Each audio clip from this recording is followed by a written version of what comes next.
Well, I did it. Did all 4 ceremonies. I'm done with my course of plant medicine ayahuasca. It's hard to believe.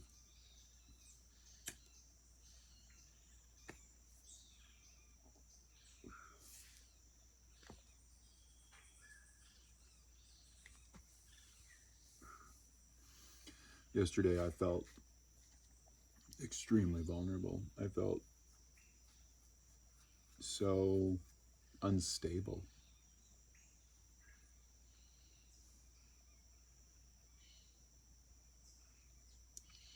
So my intention for the evening was to heal and to integrate the findings that I had learned this past week and prepare for the reintroduction into human life.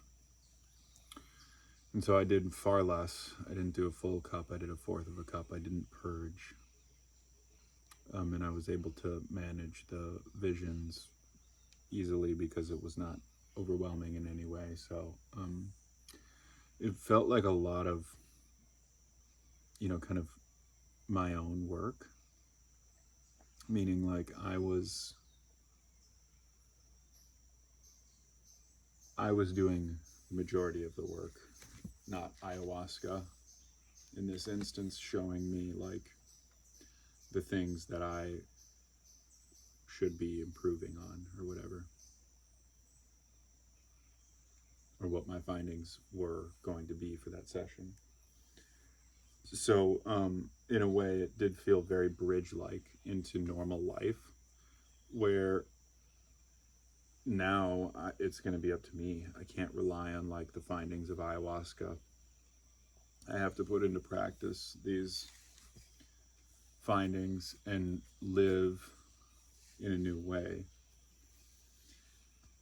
And so where I ended up yesterday before the ceremony, because I was strongly considering not doing it, I felt so incapable of being able to maintain any sort of sanity. I felt like there was a really strong chance that like if I did too much, I would have a really bad experience.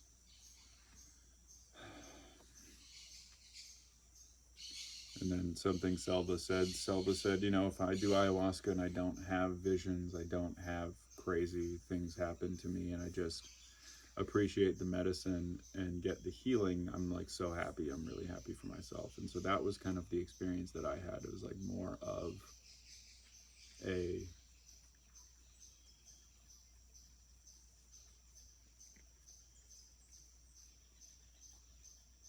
subtle experience for sure, which is totally welcome change, because the first 3 nights were so not subtle in any way.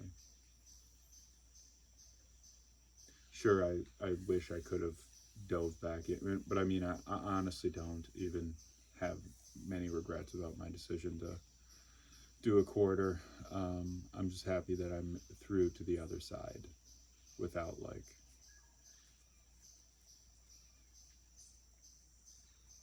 negative residual effects. I'm still a bit discombobulated, but the teachings that I understood, what it really looked like in my third vision was that my life was dominated by fear of death and fear of death, really.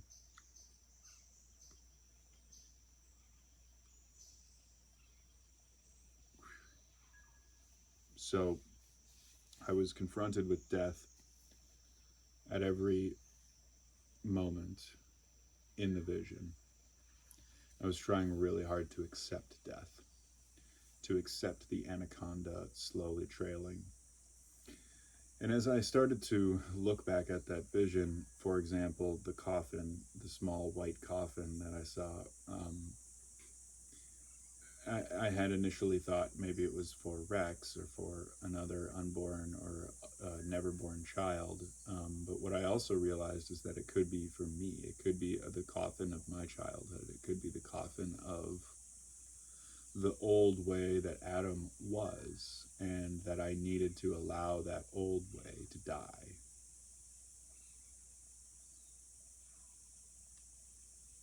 And so to accept the fact that you can have this part of you must die, and then the snake, the serpent, will eat that part of you, because through death there needs to be a consumption, a processing of that matter, that life, that energy. And that's the role of the serpent, of the decomposer, of they are to transmute energy into death so that it can be used in life. So I kept on having these images of like an eagle. That would be my source of strength in the overcoming of my fear of death, or the rationalization of what I was experiencing.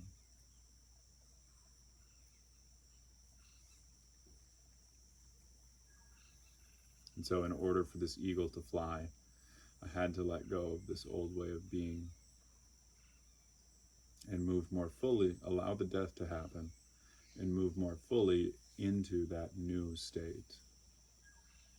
And so my intention last night was to integrate this finding, to prepare to be thrust back out into the world. And I had such a gentler experience overall,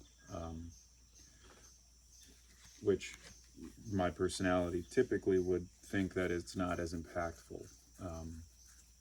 But I really accept that that is what happened, and that's enough.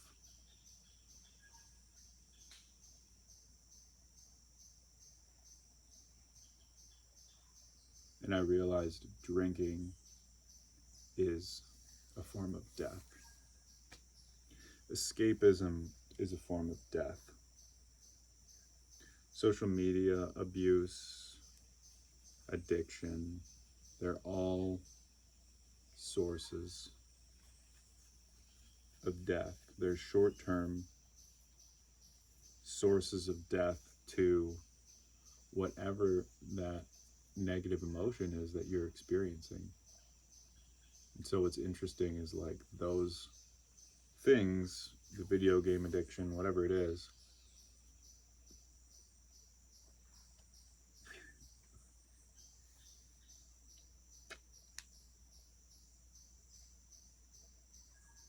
those are all forms of short-term death.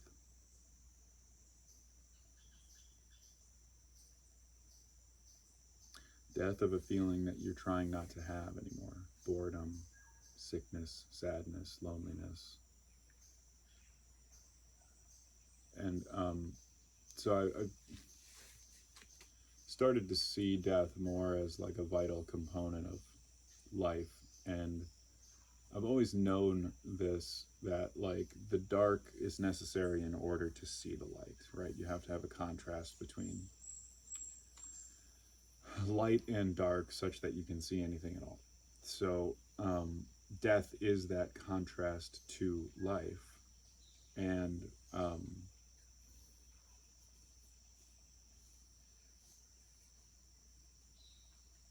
it's a necessary part of maintaining that balance. But I need not seek out death. I need not be fearful of it to the degree. I still don't think I've completely overcome my fear of death in any way, but I do understand it better. And one thing it has told me is it has told me how much I value life, how much I still feel connected to this place and still feel an intense urge to live well while I'm here. And so I was thinking about how the escapism is just is a form of cutting your life short. really.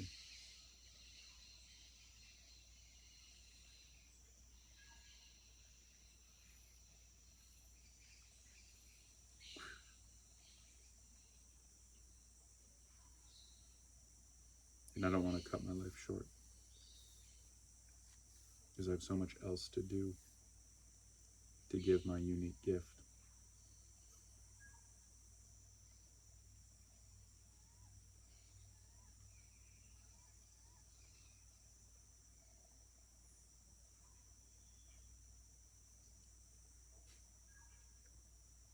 So that I may go forth in the world, give my love, my heart freely, but with discernment, not necessarily. But don't judge people who you think may or may not be worthy of your love. Everybody's worthy of your love, but that doesn't mean you have to give that to them.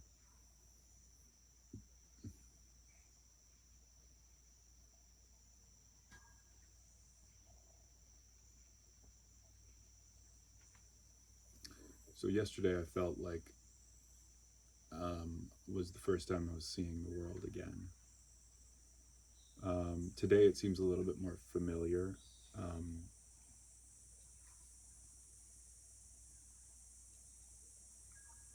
Not as jarring.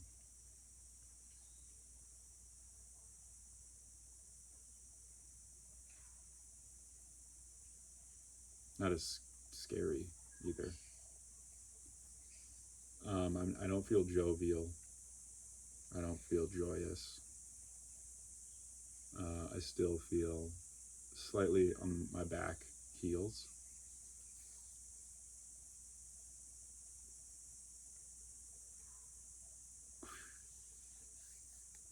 But that's okay.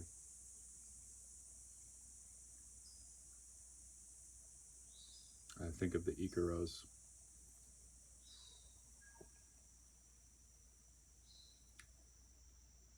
Huh.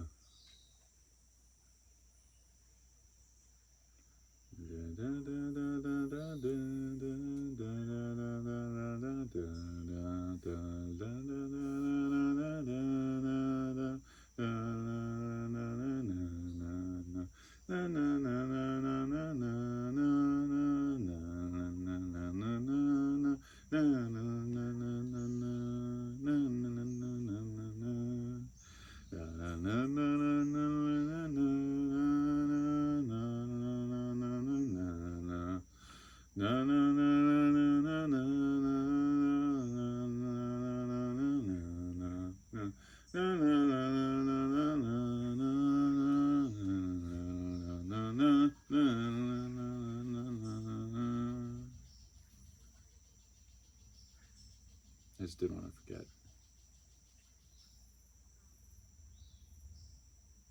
I did feel like the flower bath this morning was purifying my soul.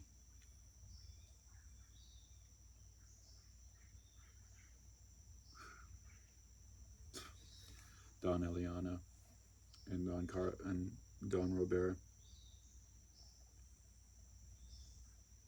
Such pure hearts.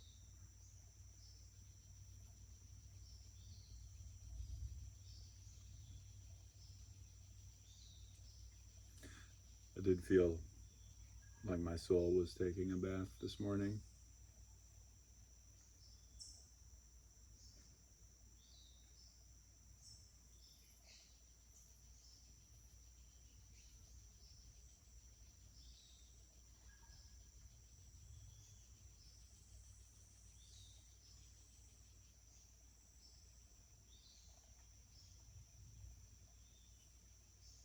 My mind is a hell of a lot calmer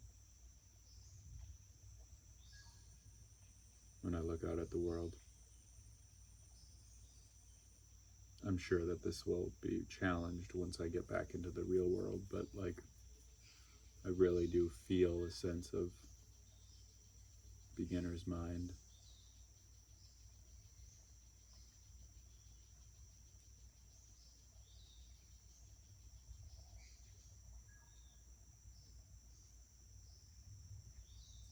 And so my intention came true. I learned a lot. I need to have faith and trust that I'll be able to actualize these things in real life. Continue to return to them to guide my life.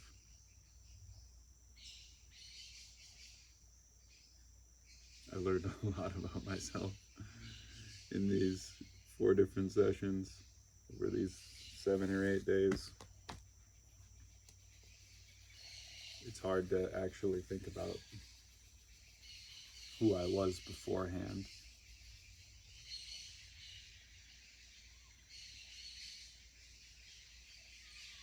Because of how much I feel like I've experienced in the last 7 days.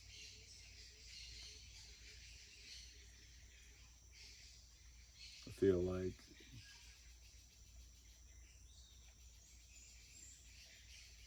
like my soul has been worked on.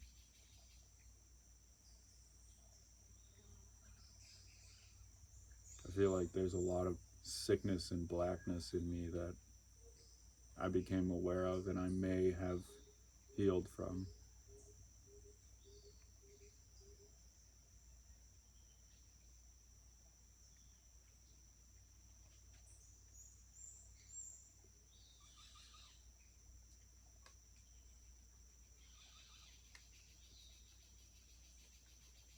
I'm trying not to put too much onto it, just to allow it to exist.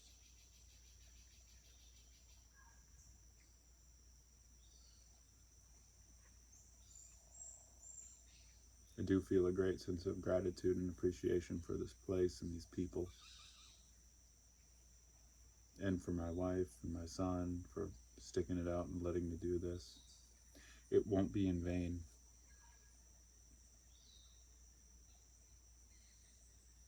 That's for sure. Would I recommend this to other people? Only if ayahuasca is calling to you would I recommend it. I would absolutely not recommend it if it's not calling to you.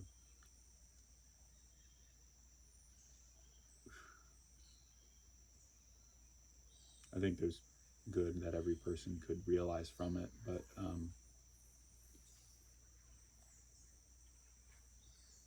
I thought I was strong, and I think I am strong. I was able to see it through. And sure, I didn't have a full dose on the last night, but I think that's okay to be kind to oneself. That's part of the healing too.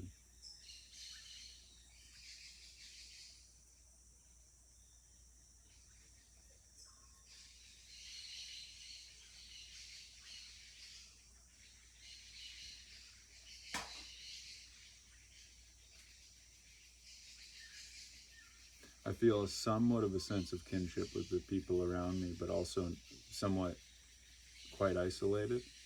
And I think that's the intention of the process, is to keep some of what you're experiencing separate from other people.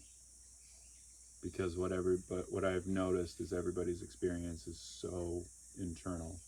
There's transferability between people as there is in every sentiment. You can talk to somebody and learn something all the time. But it would be very easy to get engrossed in someone else's experience if you didn't have that level of emotional separateness, emotional and spiritual separateness, which is quite important here. So I can see it if it was in other settings.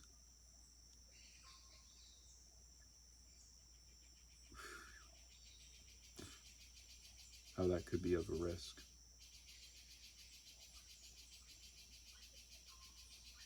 I don't feel the call to do ayahuasca anytime soon. I want to definitely see out this course of healing.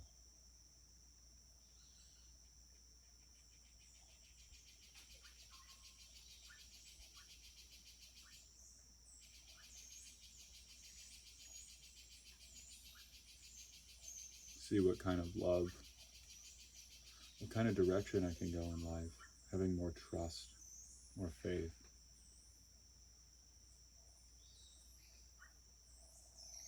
Yeah, we'll see.